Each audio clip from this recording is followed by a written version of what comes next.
आज मैं 2 किलो पोहा लेके आई फिर से। पहले भी मैंने वीडियो बनाया हुआ है और मैंने ये रियलाइज़ किया है, पिछली बार तो मैंने कीड़े ही नहीं दिखाए थे।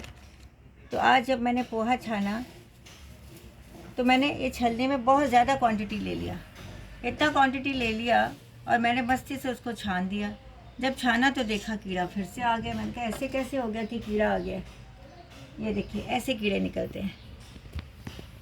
एक ही कीड़ा था तो मुझे पता था, और बारीक एकदम जो डॉट जैसे होते हैं ना, जैसे पेपर में हमको बारीक बारीक कीड़े नज़र आते हैं। आपने कभी न्यूज़पेपर में या पुराने कागज़ों में देखा होगा, उनको कुंथू जी बोलते हैं। कुंथू मतलब इतने छोटे होते हैं, आप मेरे को तो दिख जाते हैं, अभी गुरुओं की कृपा है कि दिख जाता है।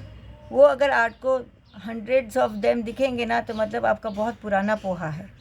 अगर एक आध ऐसा कीड़ा है तो मतलब ये किसी गुनी से चढ़ के आया हुआ है। तो हमको इतना फंस नहीं करना। हाँ, छानना ज़रूर है। मैंने छलनी आज लगाई, लेकिन मैंने क्वांटिटी ज़्यादा ले ली। इतनी क्वांटिटी में अगर आप छानोगे इतना ज़्यादा तो कीड़ा छलनी में से तो निकला ही नहीं, क्योंकि छलनी ही पूरी बंद हो गई थी। तो कीड़ा ऊपर से घूमा। तो फिर मैंने रियलाइज़ किया कि हमको एकदम एक एक दो दो मुट्ठी ही पोहा लेना है, ताकि हम लोग इसको एक थाल की तरह हम चेक भी कर सकें। और जो नीचे गिरेगा छोटा छोटा, वो हम लोग बाद में बारीक छलनी से छान के, ये देखो इतनी सारी 4 वैरायटी की छलनियाँ होती हैं हमारे पास। ये तो मैदा छानते हैं इसके साथ। ये मैदा नीचे से निकल जाता है और ऊपर कीड़ा रह जाता है। ये मैदे की छाननी है। उसके बाद पोहा हम इसके साथ भी छान सकते हैं, लेकिन हमारा ये कीड़ा इतना मोटा था तो मैंने ये मोटी वाली ली है। ये देखो सेम मोटी वाली, मेरे पास 2 सेट पड़े हैं। तो उसमें से भी कीड़ा नहीं पा रहा है, क्योंकि मैंने इतना, ये दिखाइए ज़रा, इतना ज़्यादा क्वांटिटी पोहा। तो जब मैं छानूँ तो वो कीड़ा ऊपर, क्योंकि वो सहारा ब्रिज बना के वो घूम रहा ऊपर, और मेरी छलनी में कुछ आए कम होएगा तो जाएगा ना अंदर। फिर मैंने ये रियलाइज़ किया है कि हमारे छोटे बच्चों को जो आजकल जो पैकेटों में से पोहा लेके, उनको पता ही नहीं कीड़े होते भी क्या हैं, डलते हैं, कैसे संभालना है। उनके लिए बहुत इम्पोर्टेंट है ये बताने के लिए कि कम क्वांटिटी लो। ऐसे अगर थाल में भी आप रखोगे कम क्वांटिटी लेके, आपके पास एक पार्टीशनिंग की जगह तो होनी चाहिए। आप पूरा ही थाल भर दोगे तो आपके लिए पार्टीशन की जगह ही नहीं होगी। और पोहे को ऐसे करना है, क्योंकि ऐसे नहीं करोगे तो फिर वो कीड़ा नहीं नज़र आएगा, पत्थर नहीं नज़र आएगा। लेकिन इसकी भी नौबत नहीं आएगी अगर हम लोग ऐसे कर लेंगे ऊपर से थोड़ा, ताकि खुला तो हो। ऐसे करोगे तो नज़र ही नहीं आना, क्योंकि पोहे को थोड़ा ऐसे स्प्रेड करना पड़ता है। ये पोहा मैं 2 किलो छान लूँगी। अभी तक तो एक ही कीड़ा निकला है, मुझे लगता है एकदम बढ़िया साफ़ है। तो फिर भी चेक करना हमारा फ़र्ज़ है, वरना कीड़ा एक भी रह गया तो आपको 8-10 दिन या 15 दिन में, अगर आप, हाँ, ये पारे की गोली मैं डालती हूँ इसमें। ये जंडू की पारे की गोलियाँ। पहले तो मैं इसको अनाज में डालती थी, साबुत अनाज, दालें। उससे क्या होता था, अभी मैंने जैसे बासमती चावल मैंने 20 किलो भरे हुए हैं, तो इसमें मैंने अबाउट आधी डब्बी तो डाल ही दूँगी, डिपेंड करता है। तो 60 गोलियाँ आती हैं शायद इसमें। देखना पड़ेगा कितनी टैबलेट्स आती हैं, काफ़ी सारी आती हैं।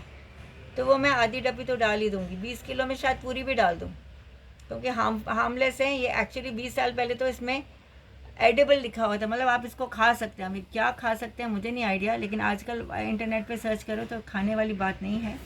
और हम जब भी पोहे में डालें इसको, तो आप याद रखिए कि पोहे में भी अगर ऐसे करोगे तो गोली, दिखाइए, ऐसे करोगे तो गोली साथ में दिखती ही नहीं है। ये देखो ऐसी गोलियाँ निकलेंगी, ऐसी गोलियाँ होती हैं। अगर मैंने सपोजिंग पहले तो गिनती करके डालो, और उसके बाद भी सपोजिंग मैंने ऐसे किया, हाँ, अगर ज़्यादा पोहा है तो ऐसे करोगे तो बहुत बार गोलियाँ खाने में ही चली जाती हैं। तो हमको बहुत ध्यान रखना पड़ेगा कि अगर हम पोहे में, ये देखो मैं स्टोर कर रही हूँ, 2 गोलियाँ मैंने डाल चुकी हूँ, और 5-6 गोलियाँ डाल दूँगी तो 2 किलो आराम से मेरा, कितना 15-20 दिन तो मैंने देखा हुआ है, कोई प्रॉब्लम नहीं आती। और उससे ज़्यादा भी आप एक्सपेरिमेंट कर सकते हो कि अब कीड़े पड़ते हैं कि नहीं। तो मेरे को, हाँ, इतना ध्यान। इस टाइम मैंने ये गोलियाँ ली हैं तो पता नहीं क्यों सारे अनाज में कीड़ा क्यों आया है, एक शायद उसका प्रोसेस में गड़बड़ हुई है या क्या हुआ है।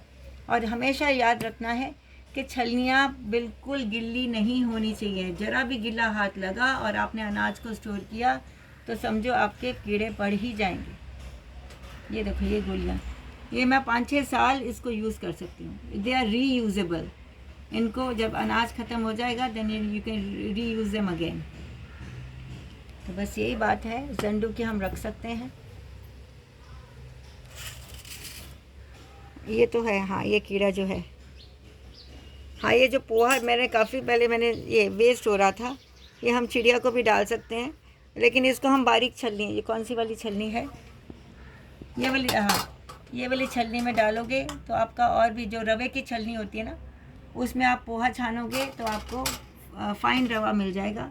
उसको हम पकौड़ों में, अगर कीड़े वाला नहीं है और आपको टुकड़ा चाहिए, जैसे टुकड़ा चावल होता है वैसे टुकड़ा ये पोहा है, साबुत हमने पहले निकाल लिया, बाकी छलनियों में हमने बाकी निकाल लिया। और अगर आपको पाउडर नहीं चाहिए तो और बारीक छलनी ले सकते हैं। ये आजकल इतनी अच्छी हमारे पास फैसिलिटीज़ आ गई हैं। ये देखिए ये सारे रिमूवेबल हैं, इतनी सुंदर बात है। They are washable and they are removable. उसके बाद भी हम चुनना ना सीखें। बहुत बार मेरी फ्रेंड्स कहती हैं कि हम लोगों के पास तो छलनी ही नहीं है, वो तो आटा भी नहीं छानती, कहते आटे का हमको साथ में छान खाना चाहिए।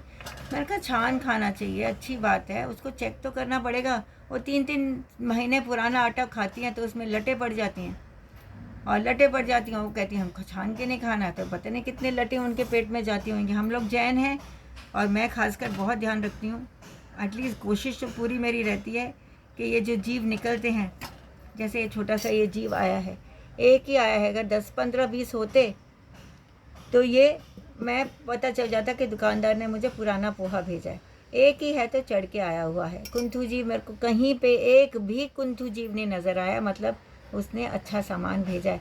वरना पोहे में आप देखोगे इतने बारीक, कितने कुंथू जीव होते हैं, लाखों की संख्या में होते हैं, और वो हम लोग खा लेते हैं। कोई मेरी एक फ्रेंड है, वो कहते हैं हम तो धो लेते हैं, जो कुंथू जीव होते हैं और जो ये कीड़े होते हैं वो फ्लोट होके बाहर चले जाते हैं, मोरी में चले जाते हैं। मैंने कहा हम लोगों ने तो ऐसा सीखा नहीं है, हम लोग चेक करेंगे उसके बाद। सपोजिंग हमारी जैसे हम जैसे ओल्ड हो रहे हैं, बुढ़े हो गए हैं, तो एक आध फ्लोट हो गया तो अलग बात है, लेकिन आप जानबूझकर अगर उनको फ्लोट कराते हो तो वो भी एक पाप गिना जाता है जैनिज़्म में। पूरा चेक करिए। और आज मैं चुन के रख रही हूँ, अगर 15 दिन बाद भी मैं यूज़ करूँगी इसको, तो एक नज़र तो डालनी ही होती है कि हमारे से कोई गलती तो नहीं रह गई, या वातावरण में कोई चेंजेस आए हैं, या मॉइस्ट क्लाइमेट हो है, किसी का गिल्ला हाथ लगा। तो हमेशा मैं बेटी को यही कहती हूँ, बेटा नज़र हमेशा एक बार मारनी ही होती है, चाहे आपने खुद भी चुना होए। और आजकल के मॉडर्न जनरेशन को तो ये सब कीड़े कभी देखे ही नहीं है। तो कृषा को मैंने कहा, कृषा मेरी बेटी का नाम है, कहती मम्मा ये बहुत अच्छा है, क्योंकि हम लोगों को नॉलेज कैसे मिलेगी कि कीड़ा होता क्या है, कैसे दिखता है। जय जिनेंद्र, जय गुरुदेव।